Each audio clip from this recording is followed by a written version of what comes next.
Crude oil prices और उनका Indian economy पर असर क्या आप जानते हैं? जब क्रूड ऑयल के दाम बढ़ते हैं तो भारत की इकोनॉमी पर क्या असर पड़ता है? आज हम देखेंगे कि कैसे क्रूड ऑयल का फ्लक्चुएशन हमारे डेली लाइफ और इन्वेस्टमेंट्स को प्रभावित करता है। तो बने रहिए, क्योंकि आज की जानकारी आपके लिए बहुत जरूरी है। भारत का क्रूड ऑयल पर निर्भरता। भारत क्रूड ऑयल इंपोर्ट करने वाले दुनिया के सबसे बड़े देशों में से एक है, जहां हर महीने लगभग $10 बिलियन की क्रूड ऑयल इंपोर्ट की जाती है। इसका सीधा संबंध हमारे करेंसी और इक्विटी मार्केट से है, जहां क्रूड ऑयल प्राइसेस में उतर चढ़ाव से तेजी से बदलाव आते हैं। करेंसी मार्केट पर इम्पैक्ट। क्रूड ऑयल का पेमेंट डॉलर में होता है, जिससे डॉलर की डिमांड बढ़ जाती है और इसका नतीजा हमारी करेंसी यानी कि रूपी पर पड़ता है। अगर क्रूड ऑयल के दाम बढ़ते हैं तो डॉलर मजबूत होता है और रूपी कमजोर। इससे हमारी फॉरेक्स रिजर्व्स पर भी असर पड़ता है, जो अभी $640 बिलियन के आसपास है। इक्विटी मार्केट पर impact. Oil based companies. Upstream companies जैसे कि ओएनजीसी और ऑयल को फायदा होता है जब ऑयल के प्राइसेस बढ़ते हैं, क्योंकि उनके सेलिंग प्राइस बढ़ जाते हैं। लेकिन डाउनस्ट्रीम कंपनीज जैसे आईओसी,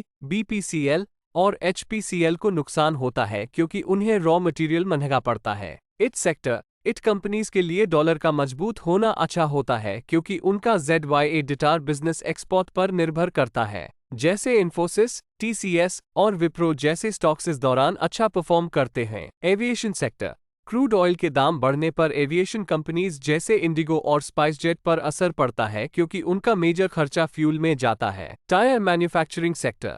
टायर बनाने वाली कंपनीज जैसे बालकृष्ण, सिएट और एमआरएफ के लिए भी क्रूड ऑयल प्राइसेस का बढ़ना नुकसानदायक होता है, क्योंकि इनका कच्चा माल डायरेक्टली क्रूड ऑयल से जुड़ा होता है। तो दोस्तों, ये था क्रूड ऑयल के प्राइसेस और उनके इंडियन मार्केट्स पर पड़ने वाले प्रभाव का एक विस्तार से एनालिसिस। उम्मीद करता हूँ आपको ये वीडियो इन्फॉर्मेटिव लगी होगी और आपको समझने में मदद मिली होगी कि कैसे ये ग्लोबल फैक्टर्स हमारी लोकल इकोनॉमी को प्रभावित करते हैं।